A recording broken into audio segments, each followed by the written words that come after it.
here for the gopher fence. I have yet to figure out a way to put in this gopher fence and make it look decent. They just look awful. Anyway, that will keep the gophers out and make this work.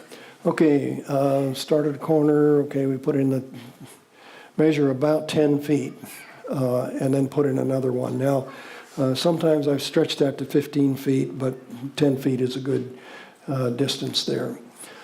Tie the fence to the T-post with zip ties, and we leave that excess fencing. All right, we said this was 7-foot fencing, and we went from 6 feet. I'm about 6 feet tall, so we put that down. And when the fence comes to the ground, you want it to come away from the garden. Now, the reason for that is this fickle fence here is a plastic fence, and deer and rabbit and skunks will come up to that fence and they'll try to get their nose underneath it. Now, it's flexible, so they can. If they get their nose underneath it, they can get right into your garden there. But what happens is they come up and they stand on it, and then they try to get their nose under, and they're confused and won't get into it. The first year you may have to put some rocks or boards or something on top of that fence on the ground until the grass grows through it, and then you're pretty safe. They won't go through it after that.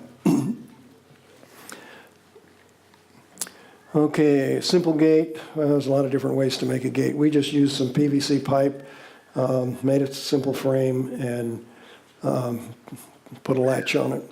Okay, deer can easily jump a 6 or 7 foot fence. They will not jump into small enclosures.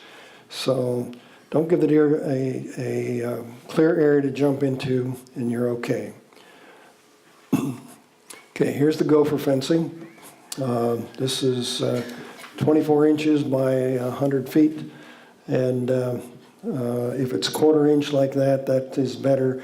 If you if that stuff is too expensive for you, go get aviary wire, which comes in the same lengths. 24 inches wide by 100 feet of aviary wire will cost you $25, $28 for that roll, so it'll go a lot further. The trouble is that it's not it's chicken wire, but it's with the smaller openings. Now, don't get chicken wire. Chicken wire will have openings about 1 inch. Gopher can go right through that. Make sure that this is a 1/2 inch or smaller if you use the aviary wire. It also will rust out faster, of course, much faster than the hardware cloth type of material there. Okay, use any fencing that has openings no larger than 1/2 inch. Use fencing that is at least 24 inches wide. If you have a real tough problem, in some places we've told them to go to 30 or 36 inch wide and make a deeper trench where there've been really serious problems. But for most gophers, this will keep them out just fine, the 24 inch there. So 18 inches deep, stand the gopher fence in the ditch, and keep 6 inches above ground. Backfill the trench. The gopher won't climb that trench, that fence. He won't climb that. What doesn't work well? Shooting, trapping, poisoning, deterrence with noise, lights or smells, dogs, cats, and anything else you can put up there. I have not found anything that works real well. Luke? Lynn, if you're using deer fencing and gopher fencing, do you put like in parallel with each other, put the gopher fencing just inside the deer fence or just outside the deer fence? Or where do you... Okay, good question. Luke says, can we put the deer fencing and the gopher fence together right there? When we do, we don't have any support for the T-posts. So either we put that gopher fence outside or inside by a few feet. Otherwise, you lose your support for the T-post. Good question there. Okay. Now, all of these work a little bit. And every now and then somebody will come to the garden and say, oh, I've got this wonderful solution I saw. And it'll be some type of little gadget battery operated, and every few seconds it puts out a little zzz sound in the garden, and that's supposed to keep the gophers away. And so we tried it. We put it out. Sure enough, it works. Works for about 3 weeks until the gophers get used to it, and then they realize that that little zzz is telling them that's the dinner bell. There's food over here. And another thing that people tell me every now and then, oh, gopher plant, that's great. And so one area of my garden had a lot of gopher plant growing, and sure enough, the gophers would avoid the gopher plant, but they'd eat the potato plant that's right next to it. So I don't know any of these that work other than absolute fencing. How about the gassing? Oh, Elizabeth's got a good idea. There is a gopher getter, I think, that you can look at on YouTube. And what they do is they put propane down, and then they have oxygen. And so you put the propane and the oxygen down. You got to find where the gopher trails, where the gopher holes are. You put that down, and then they have a lighter, and of course it explodes. And boom, you've got gophers and dirt, and you're all over the place. And you got your garden tilled.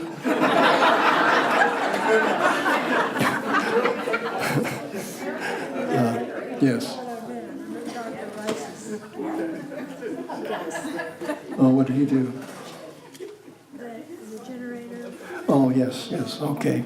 Another thing that we have used, if you'll take an internal combustion engine, maybe an old lawnmower or something, and go to the auto parts store, get a metal flexible hose that, that they would use for an exhaust there. So you hook this to your exhaust on the internal combustion engine, and you take that, and you've got to find the gopher trail underground, and you put that down. Now, I kind of like this because what you're doing is putting carbon monoxide down into that hole. Now, that's going to kill anything in that tunnel, including any babies that might be way back in there. By the time the fumes get past this metal and what have you into the ground, it's cooled off enough so we're not scalding any animals. And it simply puts them to sleep with carbon dioxide. So it's about as humane a way of doing it as I know. Again, the trouble with that is they'll come in from neighboring areas and they can multiply so fast, but that is a good way of getting used to it, getting things done there. We've had some people that would go to the pound and get feral cats and bring them home, and that seemed to be halfway reasonable there. They multiply too, yes. Now you got a different problem. Yeah. I did, let me go back to this one. I was way up in Northern California by the Oregon border, and they've got gopher problems like crazy there. Anyway, this lady said, well, here's what I do. She would go out in the morning sometime into her garden and tromp down, you know how gophers will make a hill. So she'd tromp down all the gopher hills there, and then she'd go until the next morning. The next morning she'd come in, and she would know where the new gopher activity was, because anything that was there before she'd tromp down, so only new hills would she go to. She'd go there, and she'd set these little traps, the little gopher traps, there. You've got to find their tunnel going this way and this way, okay? Now, gophers are smart little creatures, and if they smell fresh air or they see sunlight, what they do is they'll take a whole load of dirt and they'll push it in front of them, and they'll go right over the gopher trap and right over any bait you have in there, and you won't get them. So you've got to find this tunnel this way and that way, and then put a board over it, and then put dirt back onto it so that no air, so they don't smell any fresh air and they don't see any sunshine. Then they'll come through there, and either the trap will get them, or if you're using a bait, they'll find the bait. Is that a gopher right there, or is that a chipmunk? Oh, that's a chipmunk. That's a chipmunk, but he can do a lot of damage in the garden too. Yeah. Now, he's a cute little guy. He's a cute little guy there. He's finding something good to eat there. Okay.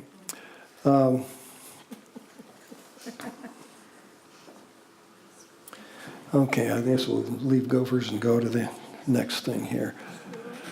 Okay, trellising. Trellising materials, I like about a 10-foot row of trellis because you can go around it easy enough there. Now, when you're using trellising material in the garden, when you want a trellis, you want a metal trellis. I like 6-foot tall deer fence because it's got big holes in it, and it's metal, it's strong, and you want to put a T-post on either side and one in the middle. Now, the reason for that is that by the end of the growing season, if you're growing this way, you're going to have lots of weight on that trellis. You're going to have a lot of things growing there. Tomatoes, cucumbers, doesn't matter. You're going to have a lot of weight on that. And in the fall, we're going to get some heavy winds. And so we don't want that to fall over. So about 5 feet apart is where you want those T-posts to go in. Now, another thing with metal fencing, if it were fencing, we'd put it down on the ground so rabbits and whatever wouldn't get through there. With a trellis, you want it off the ground by at least about 6 inches. So that's going to make the top of it about 6 inches, about 6 feet 6 inches. Well, most of us can reach that high fairly easily there. Above that, we're not going to be able to reach. So that's a good way of doing it. But you want it off of the ground so that you can put fertilizer down there, so that you can weed, so that you can work that garden there. Okay, what are you going to need? Fence post pounder, the T-posts, zip ties again, because at the end of the season, you're going to want to take those trellises out because you want to rototill in there, or you want to redo that garden there. Heavy garden shears, metal shears, and of course you need a step ladder so you can get up there and pound this stuff down. There. Okay, here we are in the garden putting in the trellises. Now this is 10 feet apart, and you can see we already have plants growing, and we were in a hurry to get this done. So here we are, we're putting, just kind of measuring it out. So this T-post hasn't been put in the ground yet. There, measuring it out, getting ready to go. Okay, cut the fencing into 10-foot pieces, pounded metal T-posts on either side, and one in the middle. Hang the fence on the metal T-post, wrap around a few inches on each end, and tie it with zip ties. Zip ties so we can take it off and get it out there easy. Hang that fencing a few inches off the ground. That's important to do that. There. And why is that? Off the ground? Yes. Because there are some fertilizers that we were going to want to put on the ground, okay? And we're going to want to put nutrient drenches down there. We also want to weed down there.